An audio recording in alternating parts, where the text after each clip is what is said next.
So, Okay. my name is Neil. I'm a volunteer here at the Thai Labor Museum, and welcome to our museum. Around 30 years ago, 1993, there's a plaque there actually that talks about this. That basically, we have sold shirts commemorating 30-year anniversary of this museum. It was built. This used to be a police station before, and it was given to the Thai Labor Museum Foundation because the police was not using it anymore. And this place is not funded by the Thai government or any specific corporation. Today is May 10th. In Thailand is the day we commemorate the workplace National Workplace Safety Day, and also the Kader tragedy, which is the burning down of a toy factory called Kader in Nakhon Pathom, so somewhere not very far from Bangkok. So 188 people died in a really huge factory fire. The entire building, crashed down. A lot of people jumped out the window and became disabled. And ever since that, like a few years later, a law, I don't know what it's called in Thai, but basically a workplace safety kind of law, still very much imperfect. Like it doesn't allow for a third party to work very freely to inspect workplaces, but it exists now. So every 10th of May, we talk about that. We campaign about workplace safety and all that. And basically, the only exhibition that commemorates this event is here at the Thai Labor Museum. And sadly, not a lot of Thais know this, and I would doubt that like any people outside of Thailand would know about this. But this place is funded by donations and basically labor unions in Thailand. So it's quite old and not very well maintained, I would say. But we have been surviving without any real support for the last 30 years. So I think that's pretty cool. Like I've been here for like at least a year, just doing this volunteer work, basically just to keep this place going. And why did you decide to become part of the museum volunteer group? Because the history that that is put on display there is very rare. Like if you have been going around Bangkok, going around Thailand, basically it's quite hard to find any kind of history, alternative history, of stuff outside what the government does and what the monarchy does basically. And this place entirely highlights what the working class people do, whether they're they have been a part of a war, whether they've been a part of any kind of labor rights that have been passed in this country. And a lot of prominent labor activists and human rights activists, we do talk about them quite a lot here, and this is not found anywhere else. So me myself as a labor activist as well, I work with an informal organization called the Workers Union. You can follow them on Facebook, Twitter, Instagram. I guess that's all. And I try to help advocate for this kind of thing, and people there introduced me to the Labor Museum, and I feel like it's quite important to have this kind of education to keep people educated about all these struggles that are basically the people fighting for themselves along the course of Thai history, because the state surely does not do it around here. And there's a monument there for the workers who were killed and the toy factory. The Kader factory, for sure. Today is May 10th, right? So this is I think the 31st anniversary. Is that the correct word? But yeah, it's been 31 years since the Kader factory tragedy. The toy factory in Nakhon Pathom, a province not far from here, that has burned down. due to, I'm not sure if it was, because some secret bugs or some, electrical failure, but basically the entire, 4 stories factory burned down and around 188 people died.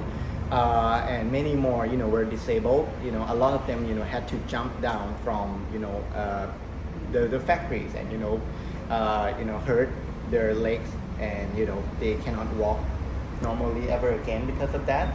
And yeah, and every 10th of May, the labor unions and stuff, like we did that in the morning already, we'll come here and basically talk about, workplace safety of today, what's needed, and, what can we, learn from, the Kader tragedy. In 2020, there was a student uprising in Thailand, led by a group called Free Youth. They called for monarchy reform and dissolving the parliament. At the time, the government was led by General Prayut Chan-o-cha, who did a coup in 2014, and I think he won an election in 2018 or so, like won with with a really big quotation there. And the students demand that that he quit, the entire cabinet quit, and that the monarchy must be reformed, according to they didn't give details at that point.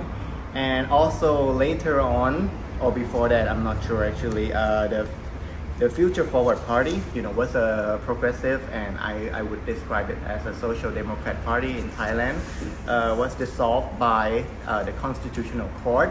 The court was entirely appointed by the junta, Prayut Chan-o-cha appointed them, and they dissolved the entire party, and that party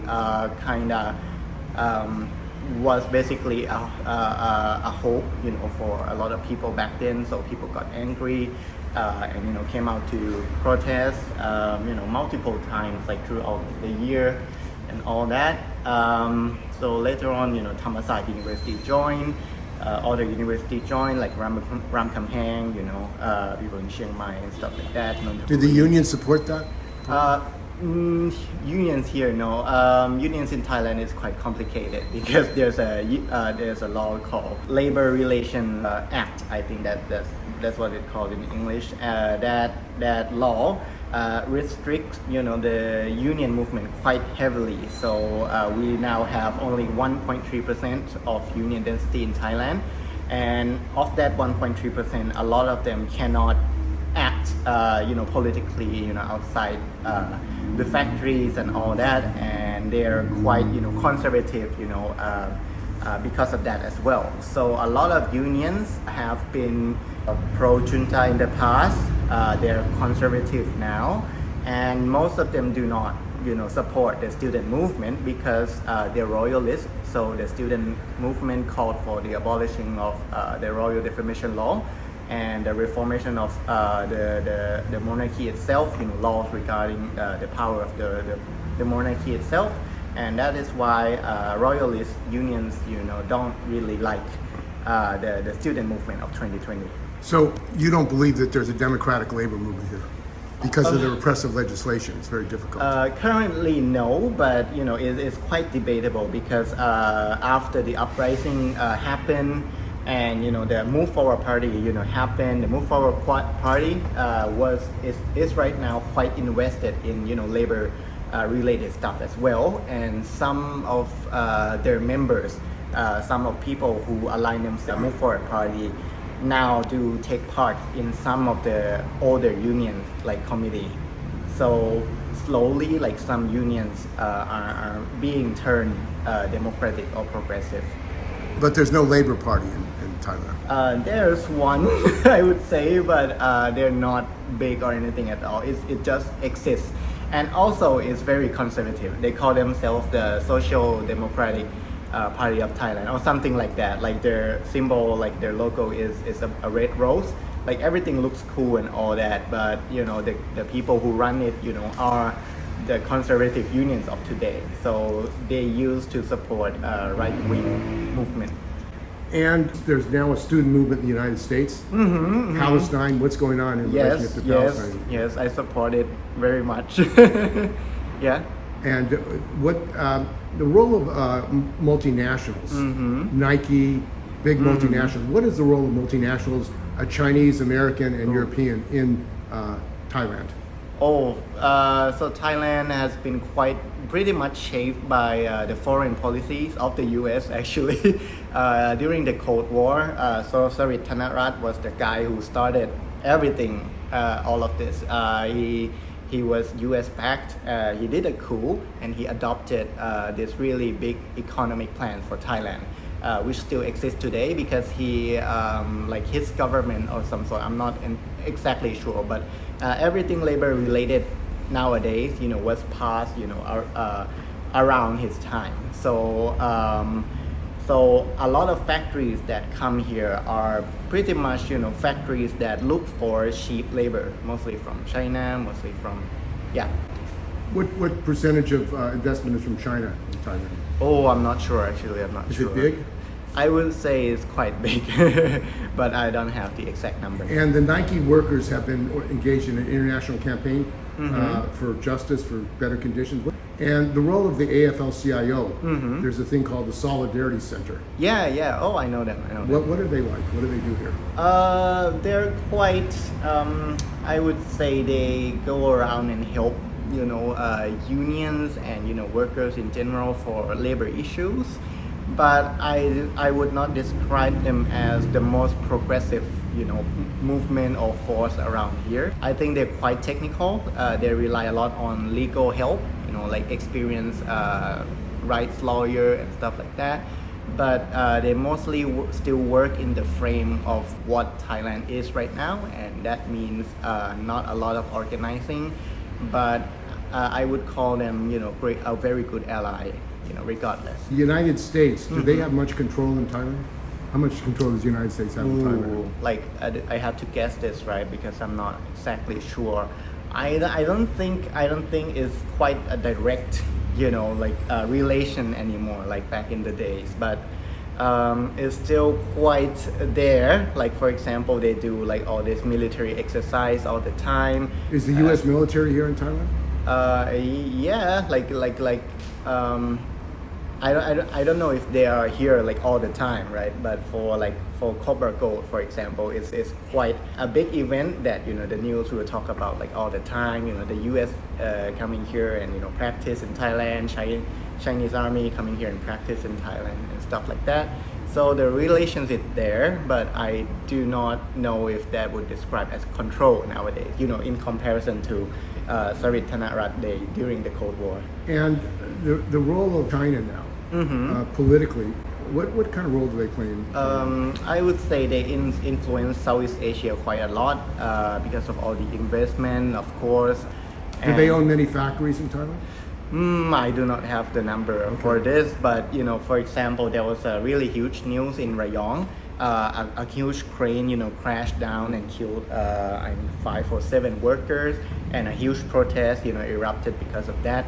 That place was owned by a Chinese business, and a lot of times things would turn out like this. And the workers wanted compensation in that for their families. Yeah. There was a protest. Yeah, mostly by migrant workers, so Burmese workers and Cambodian workers. And these migrant workers, are they a large percentage? Are they a growing percentage in Thailand? Officially, which means, probably incorrect, 2 million, I think 2 million Burmese and 1 million Cambodian nationals working in Thailand. The real number would be pretty much higher than that. And they're exploited because they don't have papers, they're undocumented? Yes. I actually went to Keep Mu market. I don't remember which province this was, but I think it's just around here in Bangkok. But basically, they usually get forced to pay bribes. So the cops would usually go up to them and ask them to pay something. And if they don't, sometimes they get deported. Their papers can be taken away quite easily. They have to have papers on them at all times. Sometimes just walking 100 meters to a 7-Eleven, and if the cops approach them on that very short grocery trip, sometimes they would get asked to pay like 2,000 baht or something like that. And if they don't, they get deported because the cops can say like they're illegal and undocumented and stuff like that. But their paper is just, back in their room. So corruption. Yeah, and it happens, quite a lot. I would say, like the cops sometimes would, not even take them to the the station to do this. They would park their van in a workers' camp and use that van as like an extortion center. So anyone walking past by, they would call them and pay stuff. And if you have paid for that month, they will give you like stickers. Like for example, this month is some anime sticker with some signatures on it. If you have these, it's basically a free pass, so the cops would not harass you anymore. But if you don't have it somewhere on you, you would get harassed. Systematic corruption. Yes. Is the government aware of that? I would say they have denied it. Yeah, like they have done nothing about it for many years, regarding of who's in the government. And Vietnam is next to Thailand. The Vietnamese government says it's socialism. Do you have Vietnamese companies here, and what is the relationship of the workers here? I think I can answer that, but do you think Vietnam is socialist? No. I think it's something like China. So it's just a capitalist economy controlled by the state. I used to work for a Chinese company once, a Chinese technology company, and basically they just need to have CEO. Like if you want to invest in something, you have to be a member of the Chinese Communist Party. And basically the party is this huge group of connections between all the capitalists in the country. So I would not describe it as like socialist or communist. Well, they have more billionaires in China than anywhere else in the world. Yeah, but they are all members of the Communist Party, and it is really hard to describe it to people sometimes. But you don't think it's communist or socialist? No, not at all. Like it's just state capitalism, I would say. So the workers don't really have any control. It's No, they do a lot of union busting in China as well. And in Hong Kong, after they have taken over, they have done union busting there as well. What happened in Hong Kong after the takeover? Oh, a lot. So recently they have passed a law to, they have shut down a bunch of like basically pro-democracy, so anti-China publications. They have shut down, they have banned the song Glory to Hong Kong, I think, very recent. They have, basically arrested a lot of people and deported them to China. For example, Joshua Wong is still somewhere in Chinese imprisonment. But the billionaires have a free hand in Hong Kong. I would say Hong Kong is still doing quite great economically. For the billionaires. Yeah. And what do you see the future of labor in Thailand? Oh, in Thailand. Right now we're trying to get the ILO, ILO Conventions 87 and 98 ratified here by the government. We have been trying to do that for the last 30 years, together with both the conservative and progressive like labor groups. Because with the union density we have right now, 1.3%, with the labor relations law, strictly saying that we cannot do anything outside of negotiating for wages and benefits, for example. Cannot do strikes without, a good reason for it. And I think these kind of laws, kind of restrict democracy and workers' rights in Thailand. So we're pushing for this law to be repealed. The Move Forward Party is presenting a draft to improve this situation. But all in all, it's still like a really big fight. The group that I'm in, the Workers Union, is trying to basically provide a new solution for this. So we do not abide by any law. We just, a group of random people coming together and having our constitution, our labor, our organization, and our own committee. We democratically, approve our committee, for example, and we try to use this organization to push for amendments to the labor law and ratification of like essential ILO stuff. And journalism is not a crime You have a T-shirt. Yeah. There are 130 Palestinian journalists who've been murdered by the Israeli government. Yeah. Julian Assange, Mumia Abu Jamal. There are many journalists around the world. What is the situation for journalists, independent journalists in Thailand? Recently there's been a really high-profile case of one journalist and one photojournalist who have been arrested for photographing a graffiti. Like a graffiti artist went to Wat Phra, so basically a temple in the Grand Palace, right? And tried and did like a spray paint graffiti, a really quick one, where an anarchy symbol and 112 slash. So no more royal defamation law. And he was basically arrested, like of course, not even with 112. He was arrested for destruction of historical property or something like that. And the journalist who took the photos and reported about it on the news, basically doing their job, was arrested. And now they're still going to court regularly for taking photos and writing about it. And did the corporate press cover that? Corporate press? No. I would say no. The photojournalist, the other guy. So the one guy is from Pracha Thai, so the place that sold this T-shirt, and the other guy used to work for Space Bar, so a very conservative news outlet. So he was fired basically, and then outlet published a statement saying that do not pull us into a political conflict, something like that. So he was ostracized for doing his job. And social media in the United States, TikTok, they're trying to ban. They don't want people to have these voices. What is the situation of social media and independent media using social media? In Thailand, it is quite irregular. The enforcement of there's a Computer Crimes Act, 116, which is Sedition Act, and 112, the Royal Defamation Law. These three, pack together quite a lot to, punish any kind of expression online. Social media is not banned. It's not going to be banned anytime soon, as far as I know. Journalism, still exists in Thailand. If you have the money, you can, run a press. It's okay to do that. But if your story, is deemed, illegal, along these lines of, content censorship, you might get punished for it. A lot of people, especially one person who have been convicted for the most time in prison, like in Thailand, he's called Bas, and he was convicted for 57 years or so for posting on Facebook. Entirely, it's about posting on Facebook. He didn't go around and burn things or anything like that.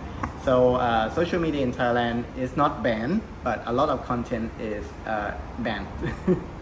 And there's a growing threat of war with China. The United States wants to encircle China, militarize Japan, militarize South Korea.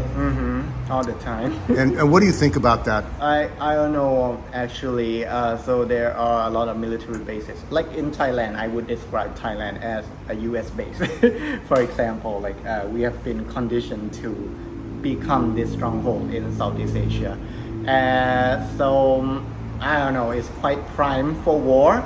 But even if all the US bases are gone tomorrow, I would say China might do something also. So it's quite a tricky situation. I don't support NATO expansion in any way, but also Russia, does invade people. China does interfere with politics in, Africa, in Myanmar. So it's a tricky situation.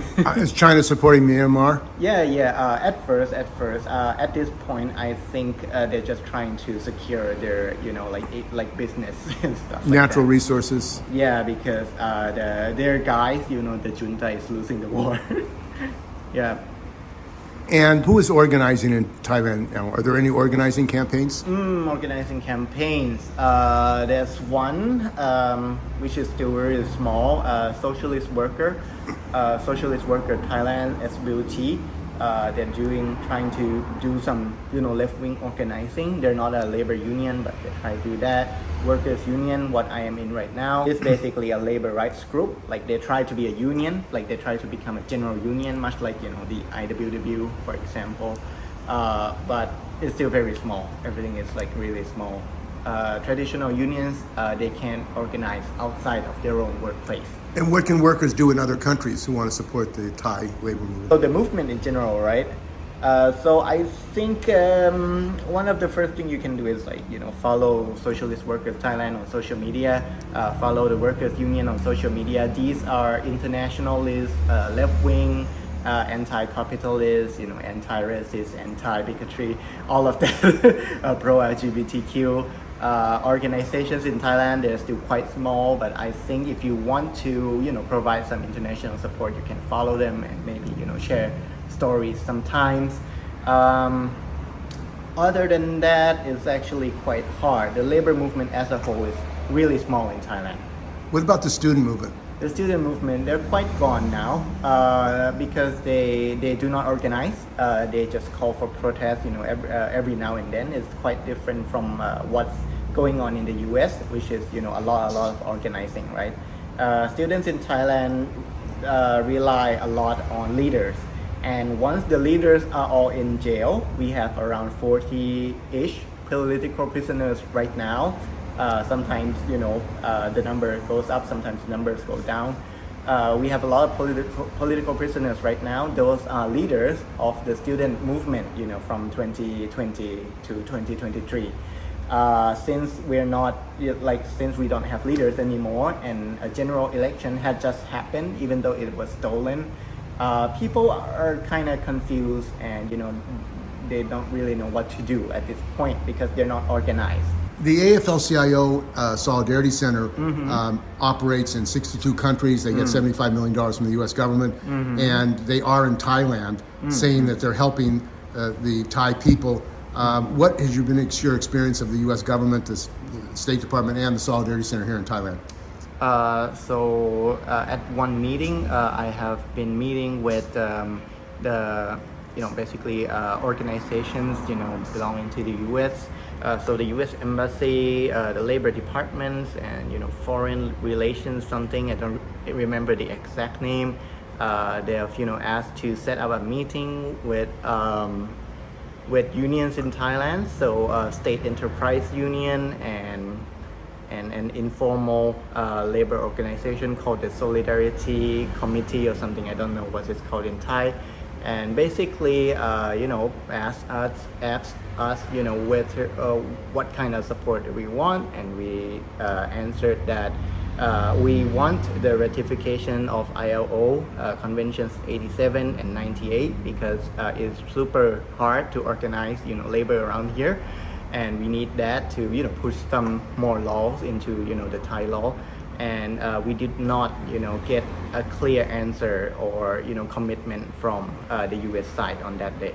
And in the United States, students have been organizing around Nike, the Nike workers here in Thailand. Has there been any response by the Solidarity Center that you know about? I don't know actually, but I don't really follow, the work of Solidarity Center. There's a factory in Nakhon Sawan called Body Fashion Thailand, which was owned by a Malaysian businessman. Basically, it shut down during the COVID times, and the owner refused to pay compensation according to the Thai labor law to these workers. And basically, Solidarity Center stepped in. This was around 4 years ago, so it's quite old news now. Some of the workers, have been, kind of laid off in this, really complicated story. Some of them have been laid off in Samut Prakan as well. And basically, the labor case is not going anywhere. It's been 4 to 5 years at this point, and nothing has really quite happened. We have been told quite a lot of time to stand down and allow Solidarity Center to be the one working on this mostly legally, but the Nakhon Sawan, I mean like Samut Prakan workers, in Bang Pla and Bang Pli, have, come together, a small part of them come together and, work with basically people involved in the student movement in 2020 to try and, use a more direct action approach to, demand their compensation money, for example. It's not as simple as that. So there's a lot of money involved in this. And basically, we were in a bit of an argument, of how we can go about this. But basically, none of us have been successful in this. But Solidarity Center has been successful with the Victoria's Secret, case back in 2022 or something like that. So they have been successful before using, international pressure to make Victoria's Secret pay for this factory who have closed down and run away. So they're kind of aiming for that same result here. But again, so far, none of us have found a good solution for this time yet. But they're against mobilizing independently. Kinda. They said that it would basically hinder the ongoing, stuff. Yep. So don't self-organization of protest and that kind of thing. They don't want. I'm not sure. Have they organized any protests here? Public protests around discrimination against workers? Not that I can recall. But again, I don't follow. It's mainly a legal approach that they have. Filing complaints and that kind of thing. I would say they have a strong legal team. No street protests. And how many health and safety inspectors are there for the workers of Thailand? How many workers are there in Thailand? I don't know the exact number, but basically it's been a huge issue. So, the ratio is quite bad. So we really can't get regular, workplace inspection. Usually they need surprise visits, after someone file a complaint for them to come and visit and inspect this. Sometimes they don't show up, sometimes they show up after the employers have cleared all the evidence of anything ever happening, and basically is not very well enforced at all here. And are workers afraid to make health and safety complaints? I would say termination is quite easy in Thailand. So if you have the money to terminate someone, which a lot of time is not very much, Thailand suffers from a lot of subcontract and contract work as well. If they do something to oppose the employer, like filing a complaint, whether if it's about safety, about wages, about benefits, they would very much easily get fired. This plays quite a lot in the reason why Thai unions are non-existent as well. Because they suppress workers who organize.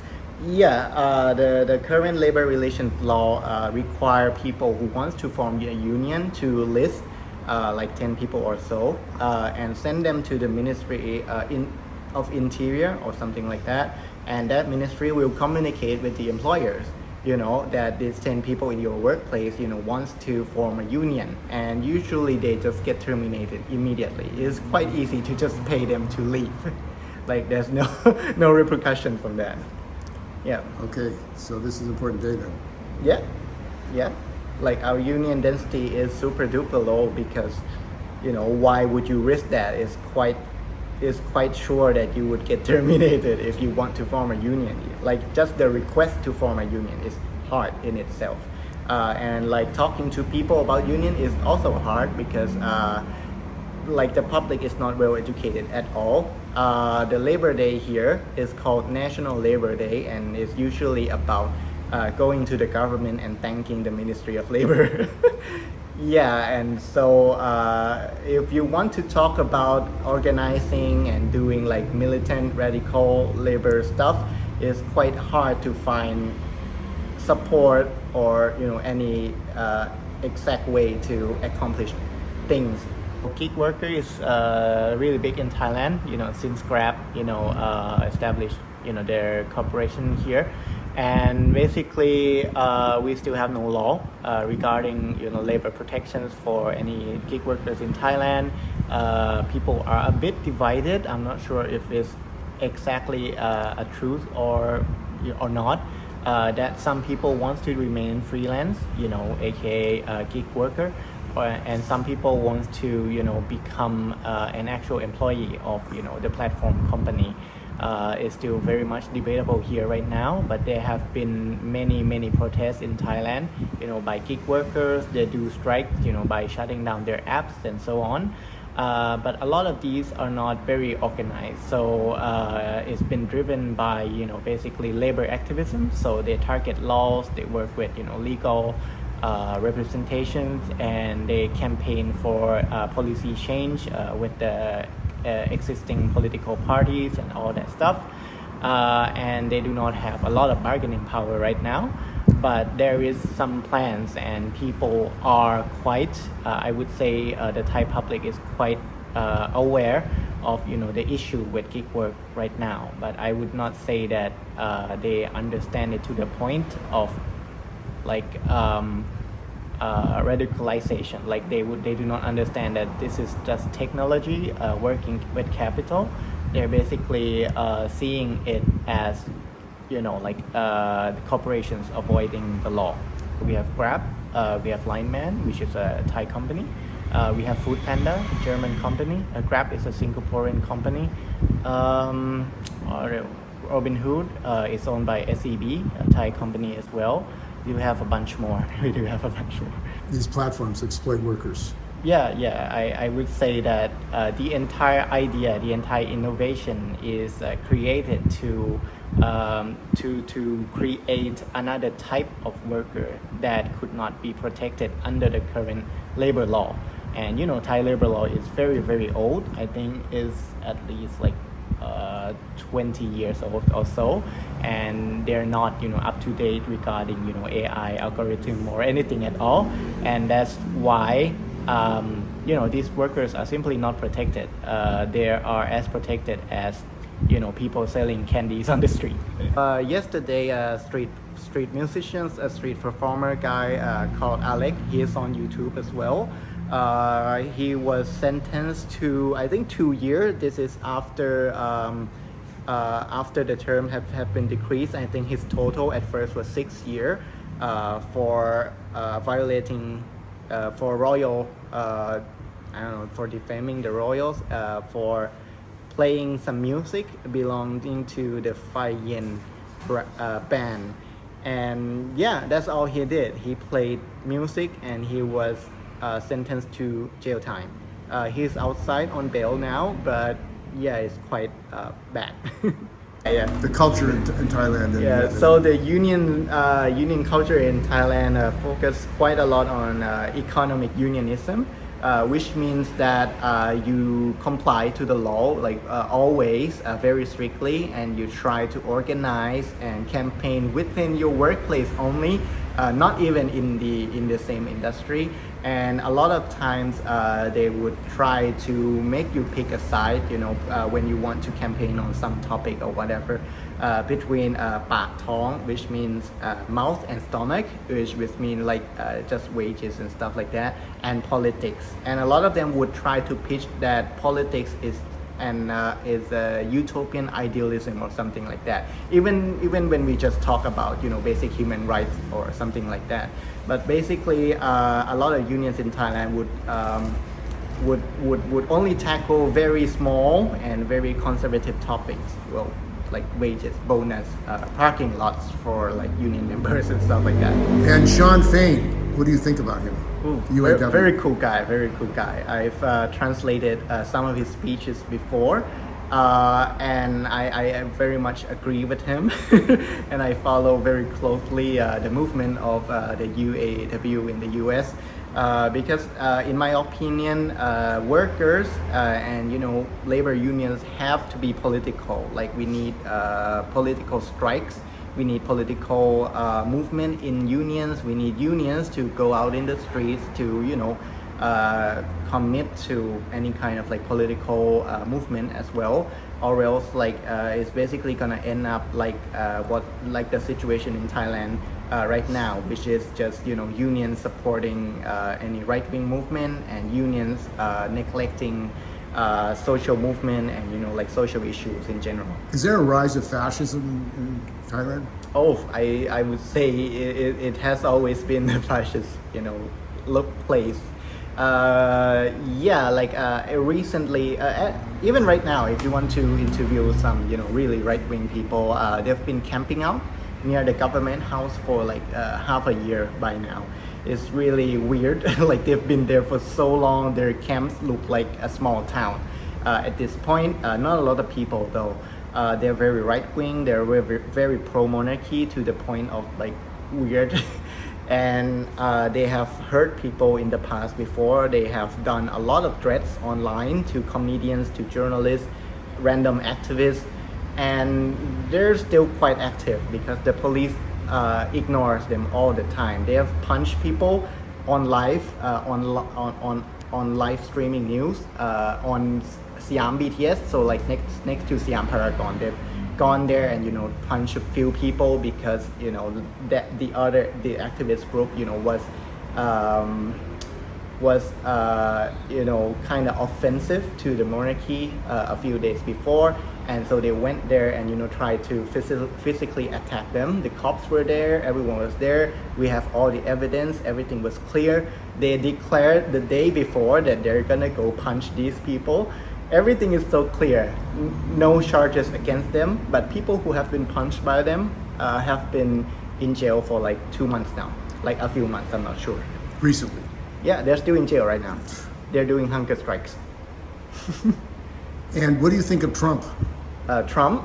I don't know, bad guy. I do not agree with anything that he does or he says. I think the entire movement is weirdly familiar to movement regarding the Thai monarchy. It's just a weird cult, I would say, not very reasonable.